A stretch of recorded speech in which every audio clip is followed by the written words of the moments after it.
बिसायख'थिया सफैगौ थामथि खोलोबनि बिसायख'थियाव बड'लेण्ड ओनसोलनि बांसिन जायगायानो बेवहाय थामथि खोलोबनि बिसायख'थियाव जोंहा भट होनो मोनगोन आरो बे बिसायख'थिनि सिगाङावनो आं नोंथांमोननो रंजालि बैसागुनि गाहाम हामलायनाय बावहरबाय।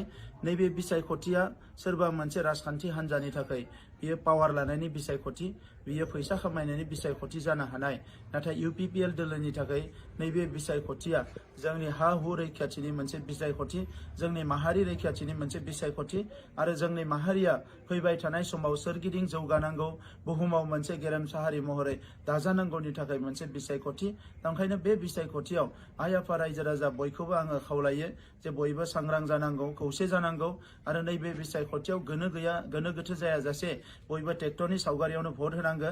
मानोना नैबे बिसायख'थियाव UPPL दोलोनिफ्राय जोङो माखासे गोख्रों थांखि लादों जे जोंनि हारिया थांना थानांगौब्ला जोंनि हा हुनि रैखाथिया जानांगोन आरो बियो जोंनि आखायावनो थानांगोन आरो बेजों लोगोसे आसामाव माखासे सुबुंफोर जायफ्रानोखि थागिबि मानसिफोरनि सिन्था खालामो बेबायदि सुबुंफ्रासो बेवहाय खुंथायाव गोहोआव थानांगोन आरो बिनि थाखायनो जोङो BJP दोलोजों दिनै लोगो जानानै नैबे बिसायख'थियाव जोङो गसंदों आरो बे बिसायख'थिनि गेजेरजों जोंनि BTR गोरोबथाखौ जोङो 100% मोगथां महर होनो थाखाय जोङो आखायाव लादों।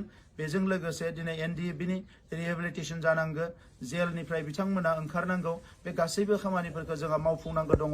बेजों लोगोसे BTR गोरोबथायाव मोननाय कलेज इउनिभारसिटिफोरखौ लुफुंनानै जोंनि ओनसोलखौ भारतबर्षनि मोनसे जौगासार ओनसोल महरै जोङो गायसननो थाखाय आखायाव लादों। दा बेनिखायनो मानगोनां रायजोफोर नैबे बिसायख'थिया सोरनिबाफोर बायदि दिनै पावार लानायनि बिसायख'थि नङा। बे बिसायख'थियाव जोङो UPPLनि साफ्रोमबो बिजाथिखौ देरहाहोनानै आसाम बिधान सभायाव आसाम एसेम्ब्लियाव दैथायहरनानै जोंनि हारिनि रैखाथि, जोंनि हारि जौगानायनि थाखाय जोङो खामानि मावहोनांगोन। थांनाय समाव जोङो MLA फोर नुदों, मन्थ्रिफोर नुदों, बिथांमोना खेबब्रै खेबबा MLA मन्थ्रि देरहानानै आसाम एसेम्ब्लियाव मालाबाबो हारिनि थाखाय जेबो खोथा बुङा, ओनसोलनि थाखाय जेबो खोथा बुङा।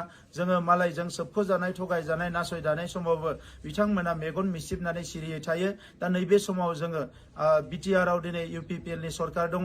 आइ आफा रायजो राजाखौ सिबिनो थाखाय बे सरकारा गोख्रों खामानि मावगोन फैगौ 5 बोसोराव। दा बिनिखायनो UPPLनि बिजाथिफ्रा देरहानानै आसाम एसेम्ब्लियाव थांनानै गोख्रोङै खामानि मावनानै जोंनि ओनसोलखौ जौगाहोनायनि थाखाय बिथांमोना गासैबो हाबाफारियाव बाहागो लागोन। दा बिनिखायनो आं नोंथांमोनखौ गुरैयै खावलायदों जे फैगौ 6 अक्ट'आव जानो गोनां बिसायख'थियाव जोंनि हारि रैखाथिनि बे दावहायाव जों बयबो खौसे जानानै UPPLनि बिजाथिफोरनो ट्रेक्टरनि सावगारियाव भट होनो थाखाय आं नोंथांमोनखौ खावलायनाय जाबाय। गोजोन्थों।